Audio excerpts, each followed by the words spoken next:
எது எப்படியோ இன்றைய தினகரன் பத்திரிகையை பார்க்க போகின்றோம்.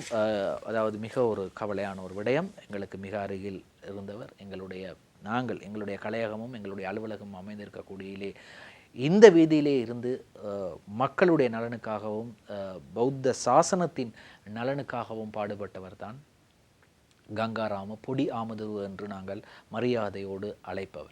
அப்படிப்பட்டவர் எம்மை விட்டு பிரிந்திருக்கின்றார். அது தொடர்பான ஒரு செய்தியை தினகரன் பத்திரிகையில் பார்க்கலாம்.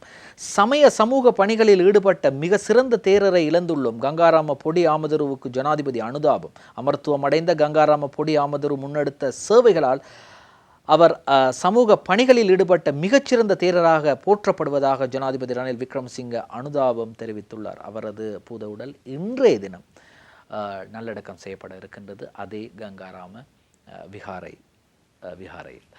சரி, இப்படி இருக்கும்போது இன்றைய பத்திரிகைகளில் சிங்கள பத்திரிகைகளில் வெளியான செய்திகளை பார்க்கலாம். முதலாவதாக லங்காதீப பத்திரிகையின் இன்றைய பிரதான செய்தி,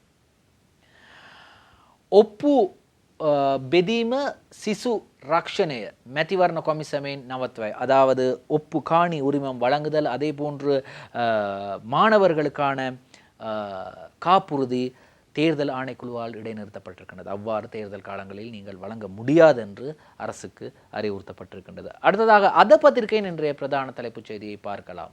மொனராகல கான்ஸ்டாபிள்கே வெடி தபீம சிதிவீம தவமத் அபிராசாக், அதாவது மொனராகல கான்ஸ்டபிளின் துப்பாக்கிச்சூட்டு சம்பவம் இன்னும் ரகசியமாகவே இருக்கின்றது. அதாவது என்ன காரணம் என்று தெரிய முடியாமல் இருக்கின்றது. இன்றைய அருண பத்திரிகையின் பிரதான தலைப்பு செய்தியை பார்க்கலாம்.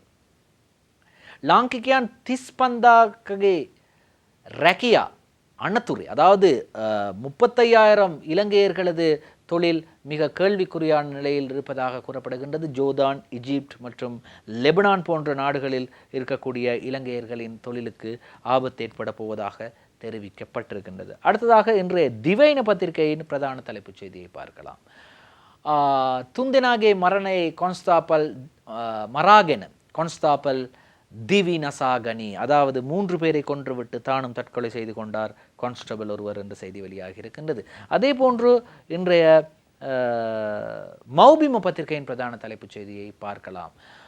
துனாக் மரா சிய திவி ஆணி கரகென கான்ஸ்டாபிள், அந்த செய்தியும் அதே போன்று ரோஹித ரணில் பிலட்ட என்றும் இருக்கின்றது. ரோஹித் அபேகுணவர்தன ரணில் விக்ரமசிங்கவுக்கு ஆதரவு வழங்கப் போவதாக நேற்று அறிவித்த செய்தி இன்றைய மௌபிம் பத்திரிகையிலே வந்திருக்கின்றது. அதே போன்று இன்றைய தினமின பத்திரிகையின் பிரதான தலைப்புச் செய்தியை பார்க்கலாம்.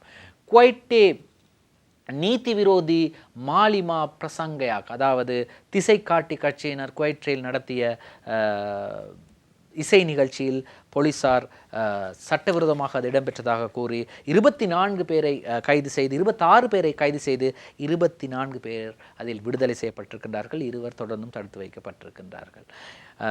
இந்த இசை நிகழ்ச்சியை தேசிய மக்கள் சக்தி திசைக்காட்டி அமைப்பினரின் குவைட் கிளை தான் ஏற்பாடு செய்ததாக குறிப்பிடப்படுகின்றது. இதை எப்படியோ 2 தடுத்து வைக்கப்பட்டிருக்கிறார்கள்.